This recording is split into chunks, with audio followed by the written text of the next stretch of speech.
Good morning, everybody. Today we are going to be finishing off John chapter 4. We are starting at verse 43. I'll give you a minute to get there. I put a little too much honey in my tea. A little extra sweet. Okay. So, John chapter 4, verse 43. So this is coming right off of the back of him talking to the woman at the well and then going into their town and hanging out for 2 days. So, after 2 days, he, Jesus, departed for Galilee. Now remember, I think it was at the beginning of this chapter, he's going to Galilee. This was just a mid-stop on the way. This wasn't the final destination he's trying to get to right now. He's been trying to get to Galilee, and Galilee is where Jesus is from. It's where he grew up. It's where his childhood home is. It's where his friends are and everything, and all that. So he goes to Galilee. Excuse me. And it says, "For Jesus himself bore witness that a prophet has no honor in his own country."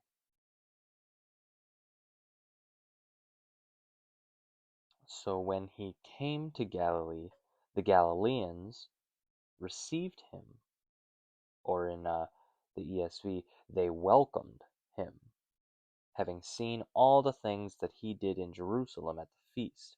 For themselves also went to the feast, because they were Jews. And the Passover feast, Jews all go to Jerusalem. I mean, I'm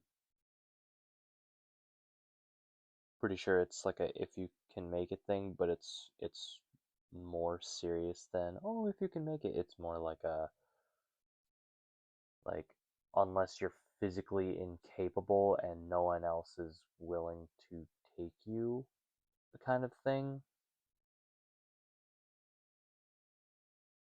I don't know how it is in today's day and age, but that's how it was back then. Um, so when Jesus stormed in and he made the whip of cords and he cleared the temple and everything and he's debating the Pharisees and all this stuff, everybody at his hometown saw that and went, "Yo, that's Jesus." Like, that, I grew up with this kid and he's out here doing this? What? So they got questions. And he did, you know, signs and wonders and all this stuff, and people are like, "Yo, like, this is pretty cool. This is pretty crazy." Like, he probably said things that most people had thought but were too afraid to say, because they're like, "Well, this, I can't call this Pharisee out because they are, holier than thou and all this stuff, and if I, you know, say anything against them, then I'm going to get ostracized from the temple. I'm going to get looked at as some kind of uh, uh, disreputable person, kind of thing." Reputation was very important back then. So Jesus shows up, and his hometown, they're like, "Hey, Jesus, dude, you're amazing. I saw that. I saw what you did. I saw what you said. This is amazing. You you're nuts, man. This is wild." And so, but that verse right before there, it says that a prophet has no honor in his own country. And so, if this is leading into the next chapter, where I think it's leading, we're going to see that for ourselves as well. Because right now, they're all welcoming and, saying, "Hey, what's up, man?" But we're going to see how that eventually plays out. Verse 46. Then he came again to Cana of Galilee, where he made the water wine, the wedding he went to. And there was a royal official whose son was sick at Capernaum. Capernaum it's like 20 miles away.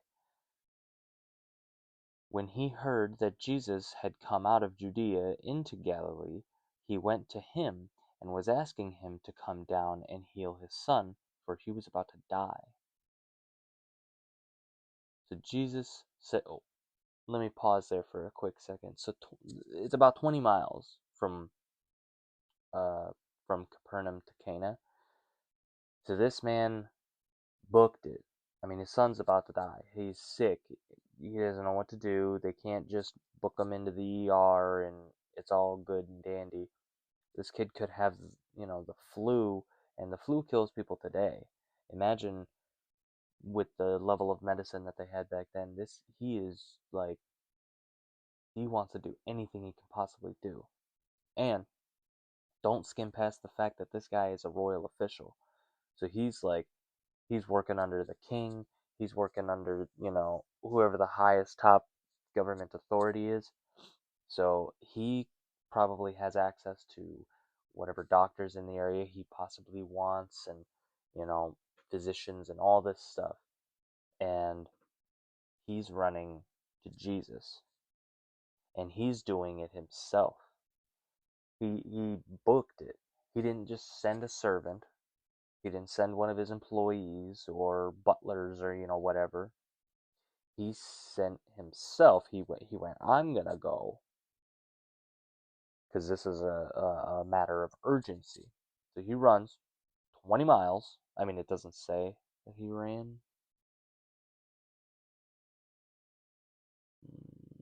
No, no, yeah. Um, it doesn't say that he ran, but there's an obvious level of urgency. Okay, 20 miles. You ever walk 20 miles? I've walked 4 miles, and I think it took me like 4 hours. Maybe it was 8 miles. I'm not really sure, but that's like a full day trip, if not more, if he stopped halfway or whatever to get. I don't know. And he's in sandals. This ain't a paved road with a bike or anything. Um, he was about to die. Okay, so Jesus said to him, "Unless you people see signs and wonders, you will never believe." The royal official said to him, "Sir, come down before my child dies." So right there, it sounds like Jesus is rebuking this man for being like, why would you ask me to heal your son? You really want me to perform a miracle? Oh, that's all you ever want from me. There's an air about that is slightly true, but it's not exactly the tone that he's using. He's not denying this man. He's not saying, "Ugh, gosh." But what he's saying is coming right off of the back. Remember what just happened.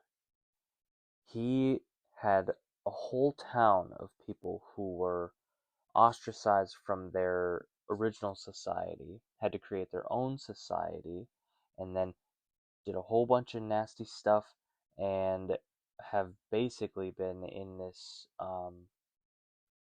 cycle of just horrible living, and they're seen as less than by people who should be their peers, right? They're like societal cousins, so to speak. I'm talking about the Samaritans. And Jesus came down. He didn't do anything. He didn't. It didn't say he did any signs. He didn't say, you know, um, abracadabra and made a bunch of trees grow, or made the wells turn into a hot spring or anything. Like, he didn't do anything crazy or amazing out of, all he did was speak. He just said words. And one woman believed him, went and told the rest of town, where why would they believe her? Because even in this society, she is looked down even further upon. And then when Jesus came to them, or they came to him, however, they listened to his words and then they believed. So all he did was some talking. Doesn't really say everything that he said, but he just spoke. They listened. They trusted his word. They believed him. But here in uh in a town where there's, devout Jews, the the holy people, Jesus is saying, unless you people see signs and wonders, you will not believe. Now, that's not true for every single person, ever in existence, but how often do you hear the phrase seeing is believing or seeing is not believing? A lot of people focus on this evidence thing. You got to have evidence. If I don't experience it myself, if I don't, see the proof in the pudding and all this stuff, then I'm not going to believe. Well, a lot of people ignore evidence as well. I mean, there's people who end up in abusive relationships because they ignored the signs leading up to the abuse. And then once they're in it, it's really hard to get out.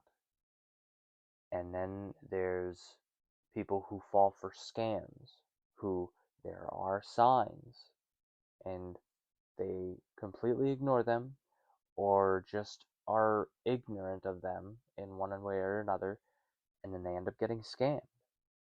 They trust the wrong person, the wrong word, because they see certain evidences and ignore them, and then they see other evidences and then believe those based off of their own interpretation of what's going on and their own understanding and everything. Interpretation. And that's what Jesus is talking about here. He's saying, unless you see me do something crazy and amazing, then you won't believe. I mean, he's not asking a question, he's making a statement. But I think he's kind of like calling this guy out a little bit, because this guy, his concern right here is for his child. And Jesus is concerned for the child. I mean, to the point of like, oh, that sucks, like, but he's not worried about it, you know what I mean? So Jesus is more immediately concerned about this man's salvation. Okay? So he's issuing a challenge to him. He's saying, you want me,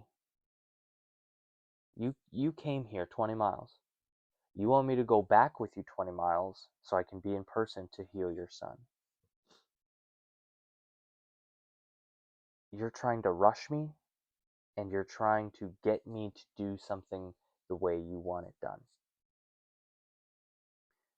I don't care that you're a royal official. I don't care who you are, what your status is, or anything else like that. You're not gonna command me. And he's asking him, Oh, actually, it says at first he asked him, but after Jesus gave him that reply, the royal official said to him, "Sir, come down before my child dies." So now he's not asking anymore. It's like the very fact that he says "sir" there. Um, Let me see what that word actually was in the original. Da, da, da. Kyrios. He to whom a person or things belong. Power of deciding, master, lord. Okay, so he's giving him like big respect. So now he's like begging. Okay, and he thinks that things can only happen in this particular way, in this particular pattern. He has seen Jesus, or news of Jesus anyway, doing miracles and healings and this, that, and the other thing. And so he thinks, well, in order for my son to get healed by him, he's got to go there. He's got to be there. He's got to do something. But Jesus is focusing in on this man's faith, and he's saying, you don't have to see anything. You don't have to see me do this thing. All you have to do is believe, and that's it. Trust. Just trust. Is is Jesus being present physically in that spot going to amplify his power? No. His power is the same, as it always has been, as it always will be. So the official says, come down before my child dies. And Jesus said to him, go, your son lives. The man believed the word that Jesus spoke to him and started on his way. He went on his way. He said, oh, he's healed right now? Oh, well, cool. Sweet. And he went about his way. He took a stroll home, 20-mile stroll, but he believed him. Off rip. 51. And while he was still going down, his slaves. Now let me just pause there real quick before you get all uncomfortable. That word slaves is doulos, which basically translates to bondservant, which is pretty much like there's a couple different ways to kind of get into being a bondservant, but basically, for our sake of understanding, it's his employee, it's his butler, it's his, you know, yeah, it's like a butler kind of thing. It's the house attendant, kind of deal. He's a royal guy. He's got that, money to pay them, or he's providing them with food and lodging kind of deal. It's a trade of services. It's not that he's like gone off somewhere, captured a person, and brought it back. It's not like transatlantic slavery or anything like that. It's just that's the word they have for it. Because slavery was never meant to be that.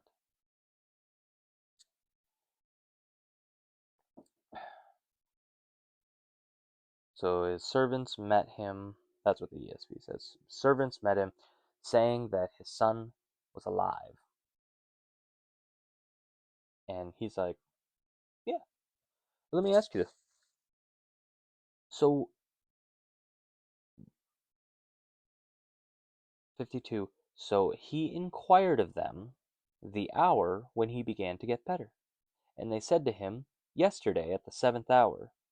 That's either 7 p.m. or in Roman time or 1 p.m. in Jewish time. Yesterday at the 7th hour, the fever had left him. And dude's like, wow. Like, he trusted him. He trusted that he was going to be good. And 53, so the father knew that it was at that hour in which Jesus had said to him, your son lives. And he himself believed, and his whole household. This is again the second sign that Jesus did when he had come out of Judea into Galilee.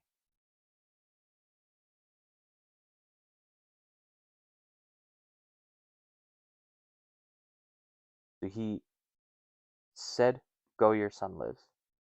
And he believed. He was like, okay. He went home. And he's still a person. He still wants to see when exactly did he start to get better. I want to know exactly when the evidence showed up. He wasn't there to see that evidence, but that evidence was there. And when he inquired about it, he found out it was that second, that very hour, when Jesus spoke the word, it became. That's why Jesus is the word. He is truth. Jesus says, I am the way, the truth, the life, the light. John, in his recording of the gospel here, he is drilling it into us, this identity that Jesus has. He is able to do anything. He can perform any miracle. He can save any person. He can heal anything. This kid was about to die of some unknown illness. And because of faith, and in order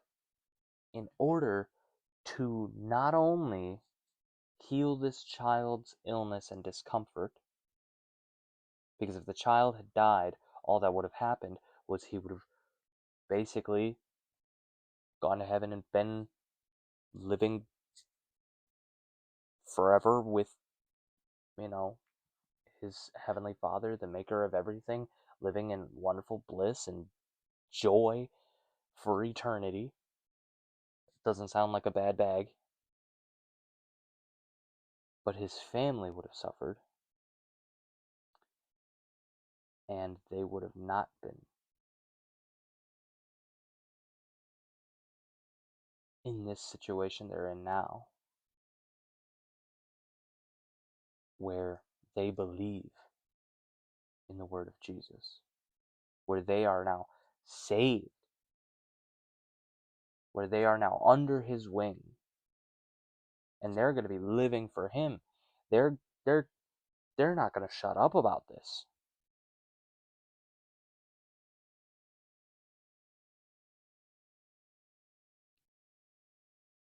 Their lives are going to completely transform. It says all his household, his whole household.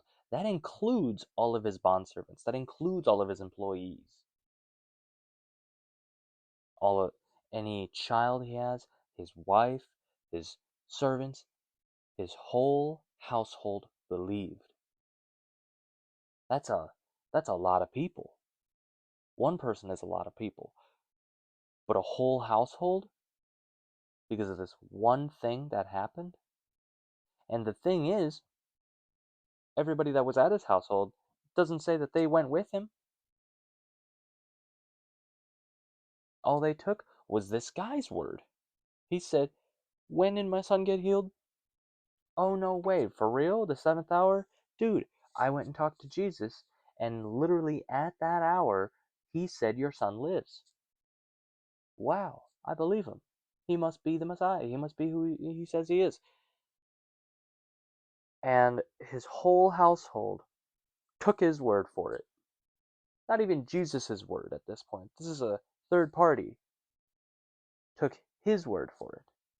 They trusted him.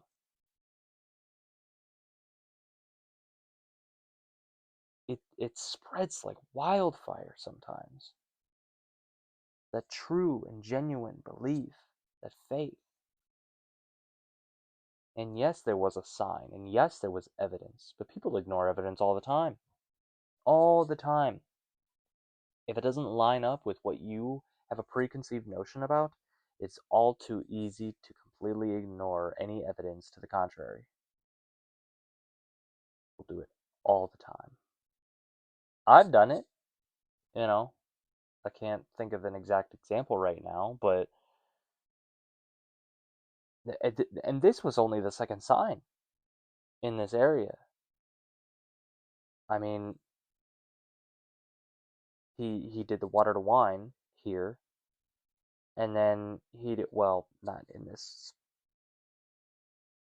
Oh, that's right. He never went to Capernaum. So, but in this area of Galilee. Okay, I'm still fuzzy on how the regions work, but I think it's like there's Galilee, and then inside of Galilee there's Capernaum, Cana, Judea, these smaller like cities. I think Galilee is a country,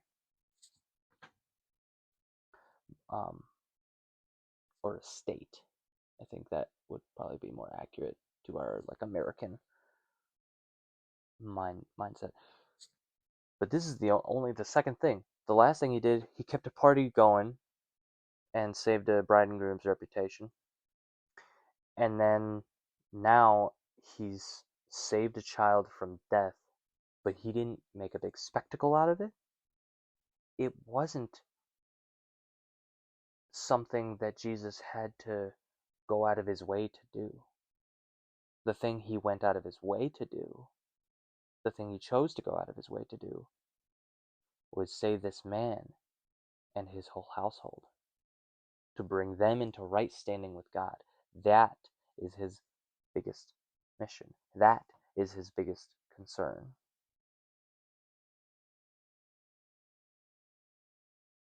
Because everybody's going to die. But when they die, what happens to them after that is what's important. It doesn't say exactly how young this child is, but I believe that my God is a merciful God.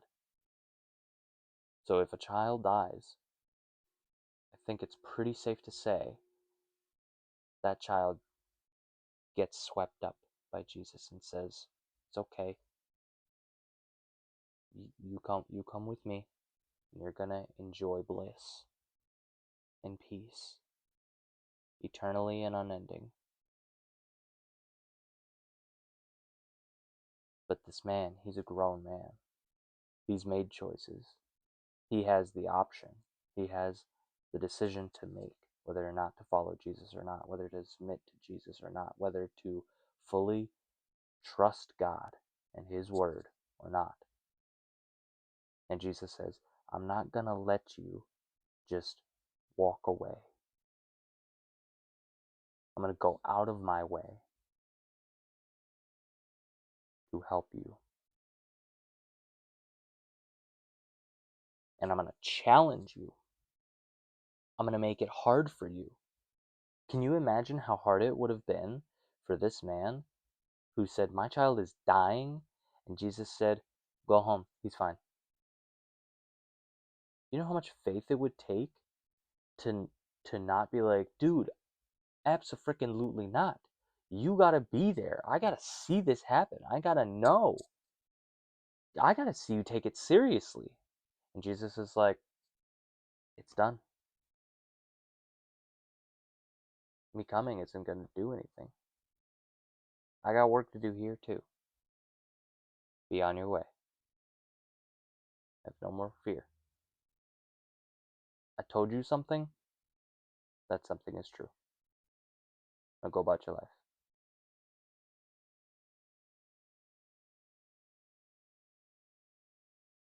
How wild is that? There's plenty of things in my life where I feel the pull of God or the Word of God telling me that one thing is true. And a lot of the evidence is not exactly lining up to what I think it would if that thing were true. But then I take that and I say, okay, if God says that this is true, then it's true. And so I'm going to act like it is. I'm going to behave like it is. I'm going to live like it's true. I believe the air is breathable. So what do? I breathe. I don't go around. If I did, I'd die.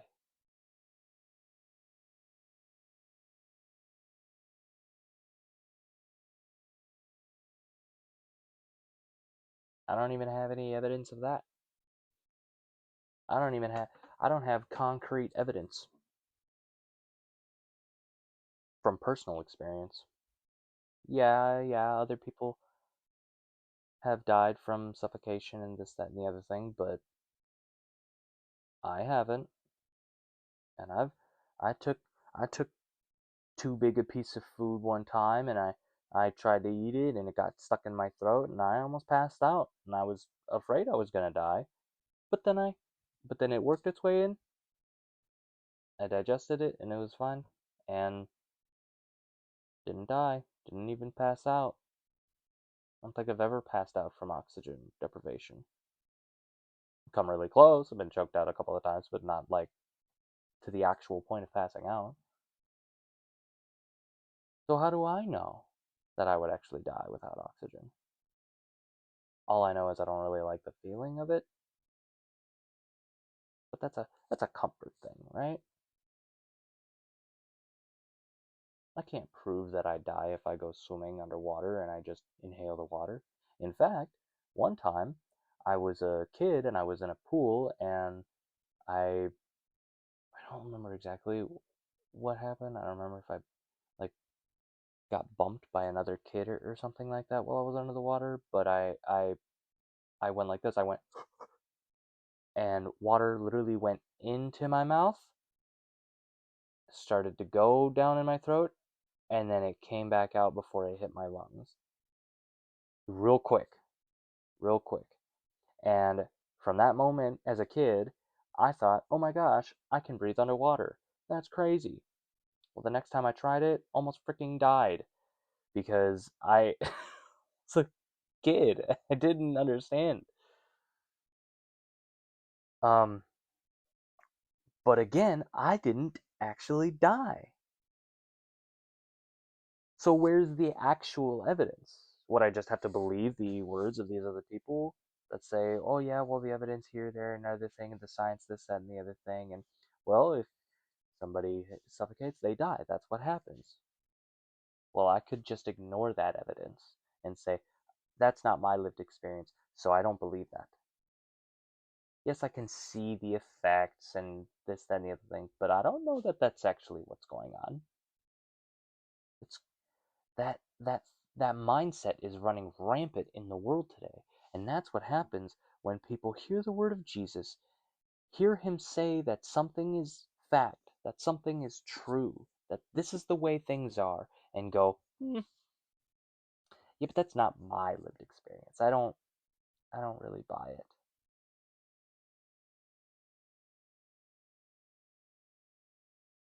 This is a man who rose from the dead.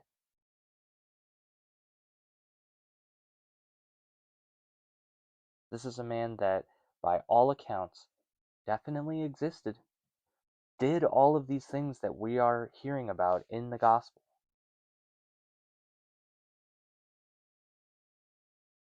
The amount of evidence stacked in Jesus' favor is insurmountable by anybody. He has the most accurate, current, according to like during the time he was alive, And within the couple decades after he died and rose and went to heaven,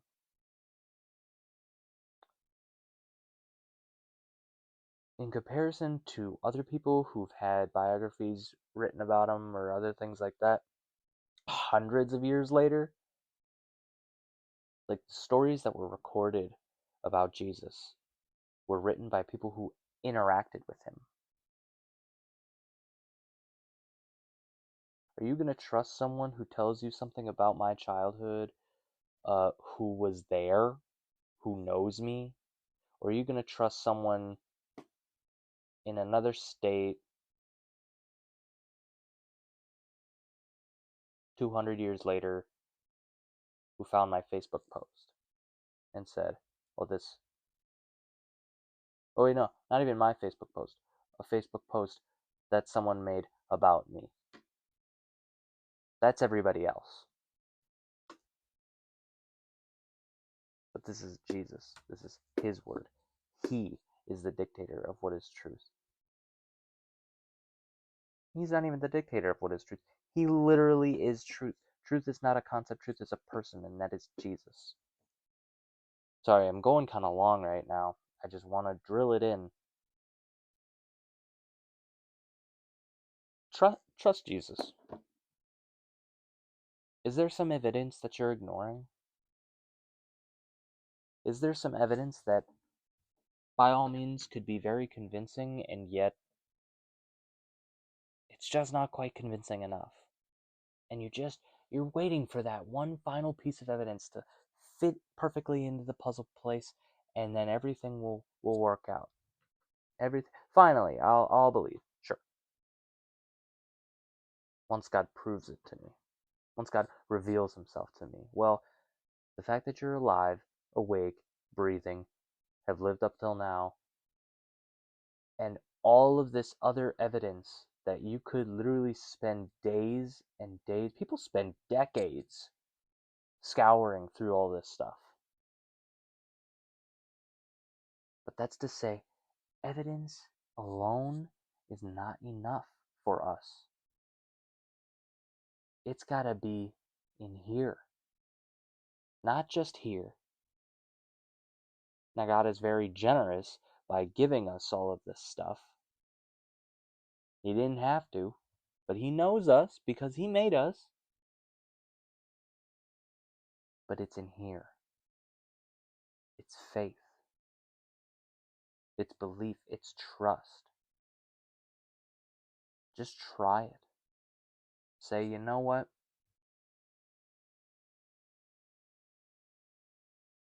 I can't magically make my life better. I've struggled and tried, and everything just keeps breaking. Everything keeps falling down. I try and try and try,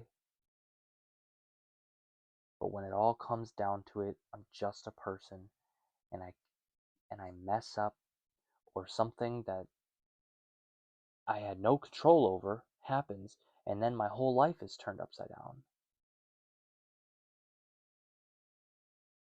So I'm gonna try and just say, you know what? I give up control. Jesus, take the wheel, literally. I'll try it your way. But if you say that, I encourage you to read the very short book of James first,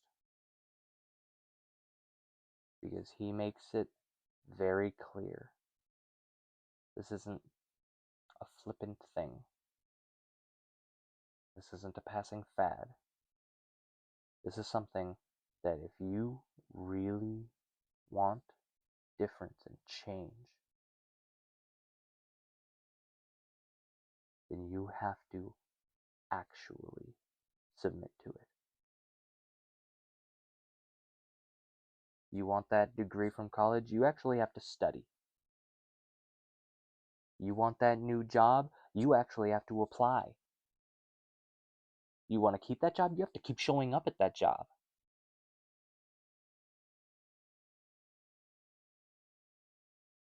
And if you want your life to be different in a way that you never thought possible,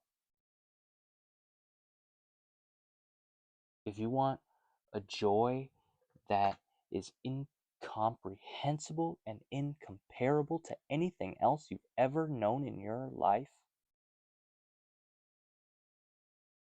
show up. Open the book. Pray.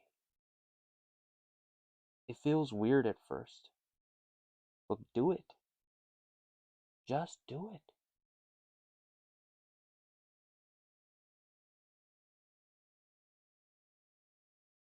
You have no idea what hangs in the balance. You have no idea how great it can be. Even if your life is still in shambles, even if everything still seems to be hitting the fan, and even if nothing seems to get fixed, and people look at your life and go, wow, dude, how are you even on your feet still? There's something holding you. And you can look at those people dead in the eye with the world crumbling around you and look at them and say, it doesn't matter. I mean, do I wish things were better? Sure, yeah. But it'll it'll be okay. And mean it. Not in a no, I'm fine, ignore me kind of way. You can actually mean it. You can actually genuinely mean it and feel it. And it's not a constant thing. It's not an all the time thing. I wish it was. I'm going to be honest, it's not. I was screaming at God 2 days ago over, you know,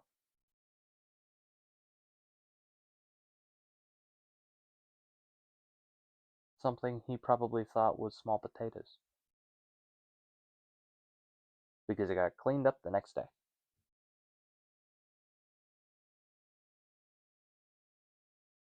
But we don't have that level of foresight like he does. We only see what's right in front of us right now. Sorry this video went so long. I was trying to keep it shorter, but I just kind of got a little bit of a on a roll. So with that, thank you guys for watching. God bless you.